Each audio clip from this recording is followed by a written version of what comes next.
Today we're going to talk about oak framing and the development of the Oakwrights system. Post that's just ejected from the machine. In here we have 4 framing teams. It's our panel framing machine. Wave down there, Pete. Say hello.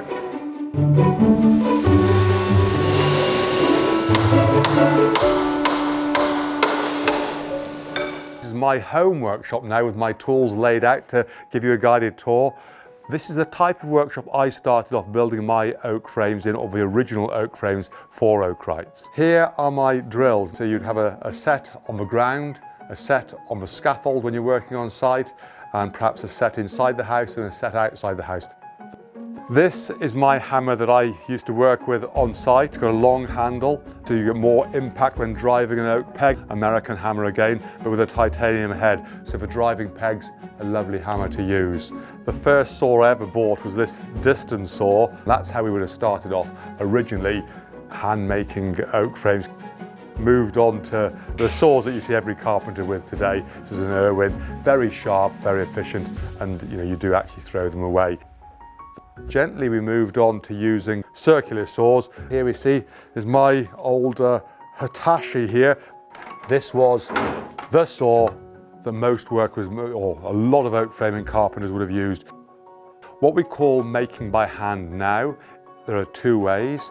There is a drill, then the chain mortiser, and that chain there would cut the mortise. These are my chisels. I would be using a chisel like this a lot of the time.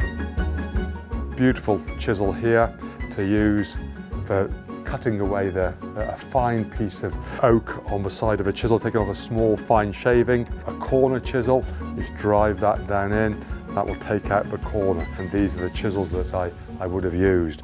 Back in the day when I started, we would use chainsaws quite regularly. We don't tend to use them so much anymore.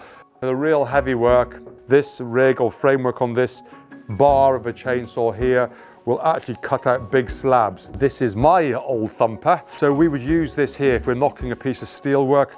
I've got a copper head on here, but when I'm hitting the oak or knocking the oak, this is a raw hide head. So this is what I would knock the oak frame together with.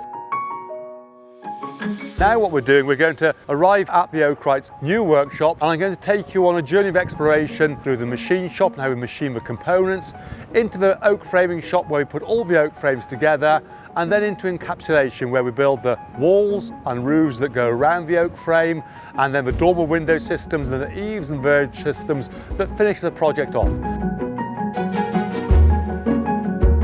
Here is our planer. This will plane 4 sides at once. That planer will plane each piece of timber before it goes onto the Hundiger K2 machines. And now once the timber, the oak has run through the 4-sided planer, here we can see this is the finished product as we would be making it into your oak frame. So moving on to the main machine, we have Richard who runs the machining teams. Okay, so this post that's just ejected from the machine. So my job is to process the timber, make sure it's all coming out accurate, and keep an eye on the quality that we're sending through to the framers. So I've been working for Oakwrights for just under 10 years. Started in the encap team when we were working in a cattle shed, and after a year doing that, making panels, I come into the machine shop. So this was the original machine that we bought, a Hundiger machine, 19 years ago now, and that machine has been working for 51 weeks a year for 19 years solidly, and it's still going. Which is the main part about running the CNC machines, is actually keeping them running. You need a full-time maintenance crew working all the time. Got a greasing servicing program, so the machines are greased weekly. They're serviced on a fairly regular basis. Try and keep on top of it. So Andy and I went to school together a million years ago. And we have the next well, I don't know how many generations below us, but Pete, wave down there, Pete. Say hello. There is a massive amount of handwork, curved work still to carry on. So that comes into the carpentry team in the framing shop, and the person who runs the shop is Josh. So in here we have 4 framing teams, which usually consists of 2 members per team. And we fettle what the machine can do. So we assemble it in a 2D form, ready for the site crew to erect it in 3D. It's actually a local job in Herefordshire. So what the areas you can see a 2-storey post, and you can see the floor rail, and then we have got the brace, And the way we make sure the brace fits nicely is with these steel pins. We call these podgers. And to apply the draw bore on that, we use a tool called an offset pricker, which gives us 2 mil of draw automatically. And then when the pin is applied, pulls up nicely, just like it would back in the day. This is the current job we're working on. And all the wall braces, they are pre-curved in here. They come in off the machine nice and square. We curve them on the Wadkin bandsaw, and they're ready to be framed as and when the lads need it. These are the individual carpenter's marks, how it would have been done back in the day.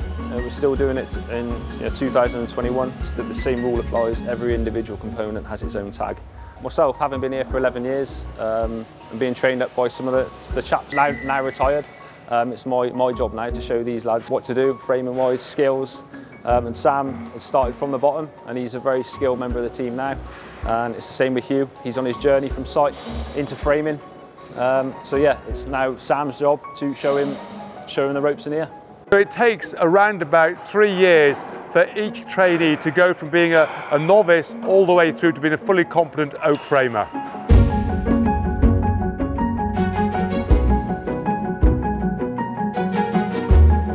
Here in the encapsulation workshop, we build all the panels that go around the outside of our oak frame homes, the walls and the roof, and Dan runs the encapsulation team.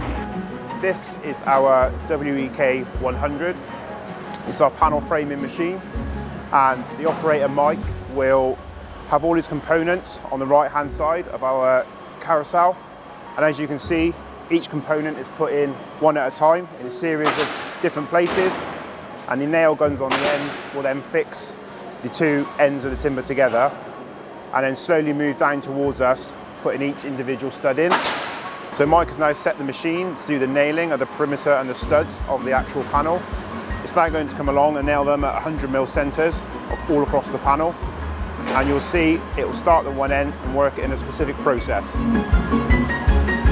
The machine can build the panels a lot more accurate to within squareness and where positionings of openings are without the need of measuring or any sort of tape measures and things like that. And it's also a lot quicker with nailing in studs than a human being can be. So our butterfly tables will now come up. So the panel is now turned over and the internal face of the panel is now exposed, ready to be insulated. We attach our lifting straps into the internal side of the panel. We then fix them in with a block, able for them to be transported in the workshop and on site for them to lift off and fit into the house. So previously we would have cut some of these parts by hand on a chop saw, which takes a considerable amount, probably double the amount of time that this machine can do it in. This machine takes the timber, optimises the length it can get out of it, so reduces the waste, therefore creating a more efficient product for us. I have worked at Oakwrights for about 10 years. I started off working on site. I then left site to go to work into the oak framing workshop. I did about 2 or 3 years in there, and then my last remaining years I've been in encapsulation. We're now here in the Eaves and Verge workshop, and along with the Eaves and Verge that Toby and Harvey build in this workshop, we have the dormer windows. The dormer comes in pretty bare, it's just the cassette. This is the Verge, and then the Eave connects on the sides, and then we build them all on here. These are the jigs, so this is the Verge jig and Eave jig. We fit all the finial and dummy ridge as well, and then if you come around to the side, soffit isn't finished at the moment, but all the soffit connects, and then we build it all onto the cassette as well. So I'm able to build it under the roof in the dry, able to paper and tape it, and also on site it'll take a lot longer because obviously up and down the scaffolds it takes about a day to build in here, but it could be like 2 to 3 days on site. So I've been working for Oakwrights just over 3 years. I've been working on Eaves and Verge for about a year now.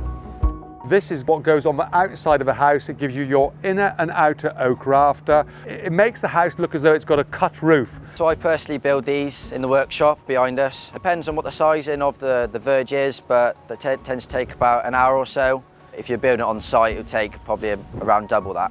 I hope you've enjoyed today's videos on all the different sections, right from the history of Oakwrights through to where we are now and where we're going in the future with investment in more machinery, more technology to build a higher quality oak frame, encapsulation and insulation system.